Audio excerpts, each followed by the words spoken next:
நீங்க எதுக்கு சார் போனை கட் பண்றீங்க? நான் உங்ககிட்ட அப்படி என்ன கேட்டுட்டேன்? சார் இங்க பாருங்க, நீங்க அந்த காலை கட் பண்ணாதான். சரி, முடிஞ்சா பண்ணிக்கோங்க. என்ன நீங்க என்ன பண்றீங்கன்னு பார்க்கலாம். உங்களால முடியாது. நான் தான் சொன்னதை செஞ்சுட்டேன் பாத்தீங்களா? எப்ப இருந்து நீ சட்டத்தெல்லாம் மதிக்க ஆரம்பிச்ச? நான் சொல்றது உனக்கு புரியல? மொத்த மீடியாவும் இந்த விஷயத்தால பரபரப்பாயிருப்பாங்க. ரொம்ப வேடிக்கையானது. எனக்கு டிவோர்ஸ் ஆயிடுச்சு. ஆங்கரா இருந்த என்ன டிமோட் பண்ணி ரேடியோக்கு அனுப்பி. இங்க பாருங்க, இதுதான் எனக்கு கிடைச்ச லைஃப் டைம் சான்ஸ். சரி, நீ முதல்ல இங்க வா. நான் தான் பேசலாம்னு சொல்றேன்ல. அப்ப நீ யாரையும் நம்பாத, யாருக்கிட்டயும் சொல்லாத. புரியுதா? லைன்ல இருக்கியா? எனக்கு என் ஆங்கர் சீட் வேணும். இதுதான் நமக்குள்ள உள்ள தாக்குதலா இருக்க நிறைய வாய்ப்பு இருக்கு. அந்த பாம்பு வெடிக்கிறதுக்கு முன்னாடி ஒரு நபர் எனக்கு கால் பண்ணி அவனை ஒரு தீவிர அவன் இப்ப நம்ம கூட தான் லைன்ல இருக்கான்னு நினைக்கிறேன். இப்ப அவன் நம்ம கூட பேச போறான். ஹலோ, கேக்குதா? படுத்துங்க. கொஞ்ச நேரத்துக்கு முன்னாடி மேப்போ பிரிட்ஜ் வெடிச்சதுக்கு நீங்க தான் காரணமா? நான் சொல்றத கேளுங்க. நான் ஒன்னும் சும்மா இந்த இடத்துக்கு வரல. சிஇஓவும் டைரக்டரும் தான் இதுக்கு அப்ரூவல் கொடுத்துக்கிட்ட. அவ்வளவு பணம் இல்ல. என்னால உங்க சேனலோட ரேட்டிங் எகிற போகுது இல்ல. என் குரலால தான் உங்க நியூஸ் பிளாஷ் சேனலுக்கு ஏற்பாடு பண்ணிட்டு இருக்காங்க. நேரமாயிட்டு இருக்கு, சீக்கிரம். நான் யூன் யங் வா. கொஞ்ச நேரத்துக்கு முன்னாடி நடந்த இந்த எதிர்பாராத வெடி விபத்தால மொத்த தேசமும் அதிர்ச்சியில இருக்கு. நான் தான் கட்டினேன். சரி, அப்ப அந்த மாப்போ பிரிட்ஜை கட்டினது நீங்க தானே சொல்றீங்களா? ஆமா, 30 வருஷத்துக்கு திடீர்னு அரசாங்கம் அந்த பிரிட்ஜை ரிப்பேர் பண்ணணும்னு சொன்னாங்க. அவங்க என்ன சொன்னாங்க தெரியுமா? உயிரோடு தான் இருந்தாங்க. அவங்க உயிருக்கு போராடி தத்தளிச்சுக்கிட்டு இருந்தாங்க. ஆனா போலீஸ்காரங்களும் பாதுகாப்பு படம் கிடைக்கல. யாரும் அதுக்காக வருத்தப்படவும் இல்ல. அவங்க இழப்பு வீணா போயிடுச்சு. ஏன், எதுக்காக இப்படி? திரும்பவும் கேக்குறேன். ஹலோ, நான் பேசுறது கேக்குதா?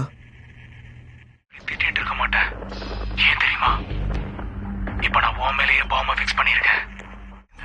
4 வருஷம் ரொம்ப பிரபலமான நேர்மையான ரிப்போர்ட்டரா இருந்தேன்.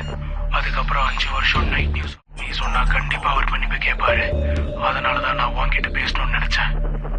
ஏன்னா எனக்கு அப்பதான் இதுவும் கடைசியில எந்த பிரச்சனையும் இல்லாம முடியும். கடவுளே, இப்ப நீ ரெடியா இருக்கணும். முதல்ல உன் வேலையை பாரு.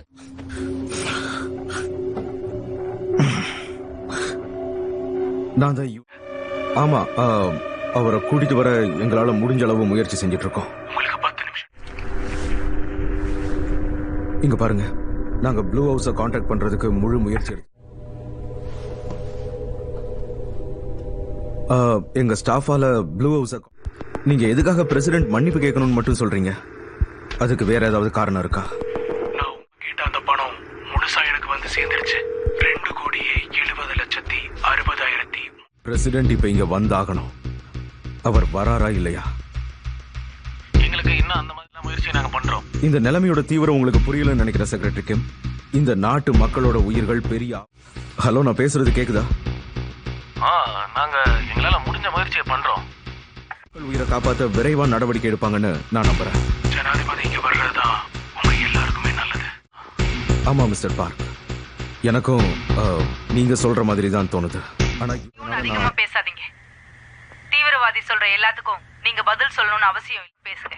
நீங்க ரெடியா இருக்கீங்களா? அந்த ஃபுட்டேஜ போடுங்க. மிஸ்டர் பார்க், நீங்க தயவு செஞ்சு இந்த ஃபுட் வந்து அவங்களுக்கு உதவி செய்யற மக்களுக்காகவும் நான் வேண்டிக்கிறேன். அவங்க எல்லாரும் பெரிய உதவி செய்யறாங்க. அங்க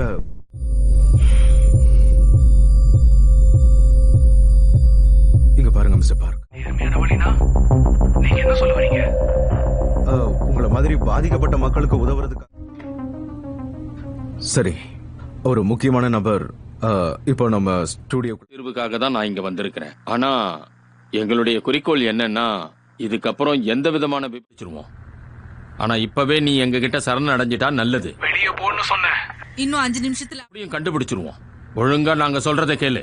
நாங்க உனக்கு வாய்ப்பு கொடுக்கும் போதே அதை சரியா பயன்படுத்திக்க. என்ன கண்டுபிடிக்கவே முடியாது. நாங்க கண்டிப்பா உன்னை கண்டுபிடிப்போம்.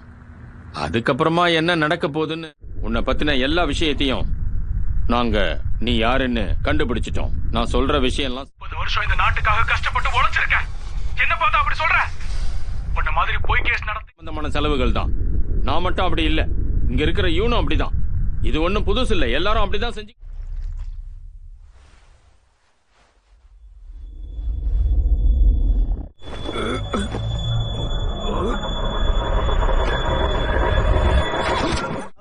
லைவுக்கு வரணும்னு சீஃப் சொன்னாரு. நான் எல்லாத்தையும் ரெடி பண்றேன். எல்லாரும் வெளியே வாங்க.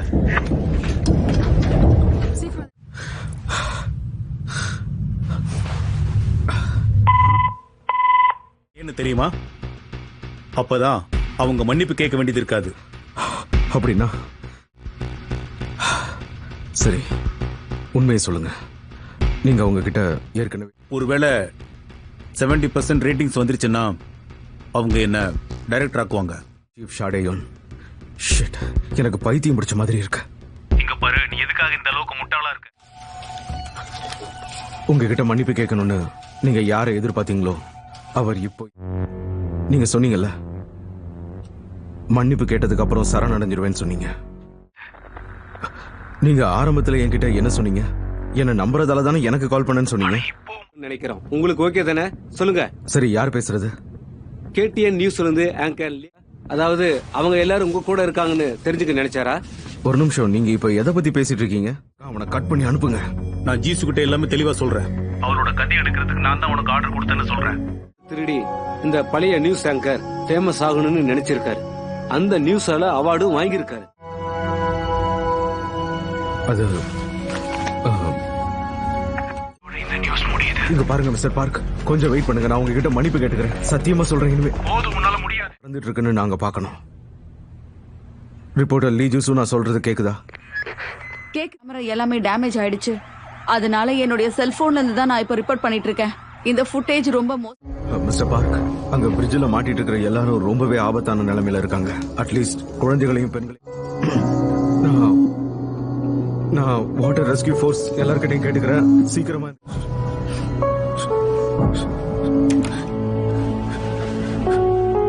என்ன மடிச்சிருங்க.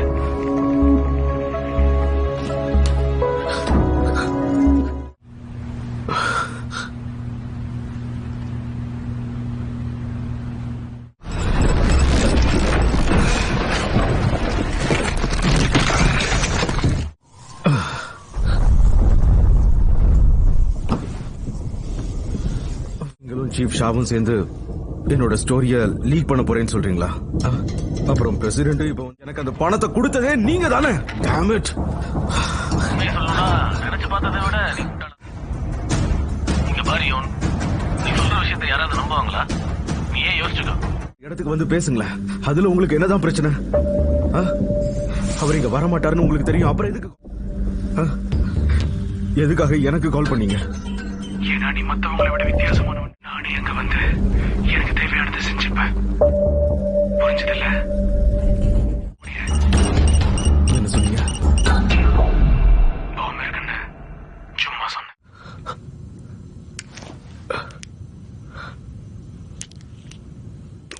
நான் யூன் யாங்வா. இங்கேயும் பாம்பு வைக்கப்பட்டிருக்கு. அது எந்த நிமிஷம் வேணாலும் வெடிச்சு சிதறலாம். கண்டிப்பா ஏதாவது ஒரு முக்கியமான காரணம் இருக்கும்னு நான் நினைச்சேன். ஆனா இப்போ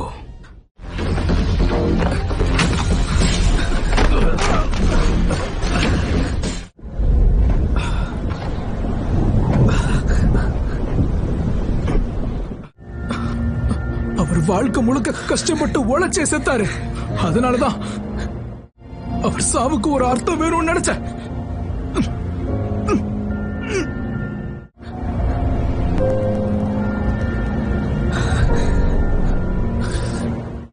நீ இப்படியும் செத்து போனா கூட அவங்களுக்கு இதை பத்தி எந்த கவலையும் இல்ல.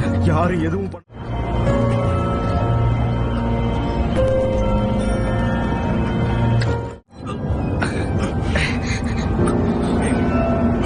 என்ன மன்னிச்சு.